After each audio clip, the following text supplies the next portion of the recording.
Բարև ձեզ, ոնց եք։ Ես հարց ունեմ։ Համեցեք։ 3 տղա ունեցողների։ Եկեք մի հատ առաջ։ 3 տղա ունեմ, 3-ն էլ ամուսնացնելու են։ Ծրագիր չունեք այդպիսի էլի, ասենք որ ինչ անենք։ Կարողանանք ամուսնացնենք։ Ամուսնացնելու ծրագիր չունենք։ Ամուսնացնելու։ Վարչապետ, ես ուզում եմ իմանամ, ասենք 3 տղա ունեմ, 3-ն էլ ամուսնացնելու են։ Այդպես ծրագիր եմ ուզում, Ինչ ծրագիր։ ամուսնացնեմ, տեղավորեմ։ Ինչ ծրագիր։ Քան տարեկան է։ Մեծը 30 Երեխա ունեցող ընտանիքների բնակ ապահովում։ Չէ, մի րոպե,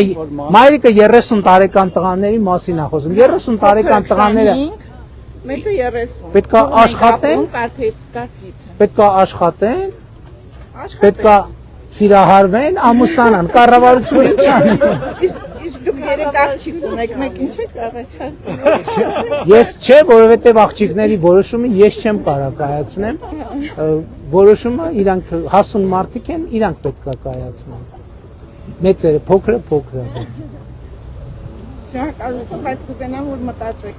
Մենք չէ, տեսեք, պարոն Թորոսյան, եկեք այն սոցիալական ծրագրերը։ Նախ մենք ինչ սոցիալական ծրագրեր ունենք։ Նախ մենք ինչ ենք, մենք մարդկանց մղում ենք կրթության եւ աշխատանքի, որ կրթվեն, աշխատեն, աշխատանքով վաստակեն, որովհետեւ նրանք ովքեր ունեն շատ լավ կրթություն, նրանք սոցիալապես ապահովված են։ Երկրորդը,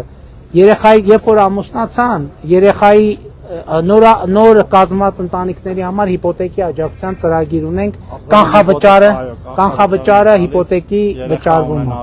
Հետո երեխա ունենալու դեպքում մենք բան ենք անում, հիպոթեկի որոշակի չափով միանվագ վճարում ենք անում։ Երկրորդ երեխայի դեպքում էլի աշխատում է ծրագիրը։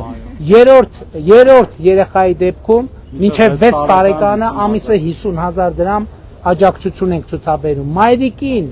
մինչև 2 տարեկան խնամքի համար կապված բնակության վայրի կապված 50,000-ից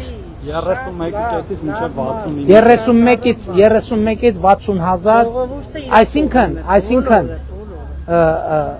ամուսնանալու հարցում մենք մեր դերակատարումը չենք տեսնում, ամուսնությունից, բայց խրախուսում ենք, ամուսնությունից հետո հետագա կյանքում ուղեկցում ենք։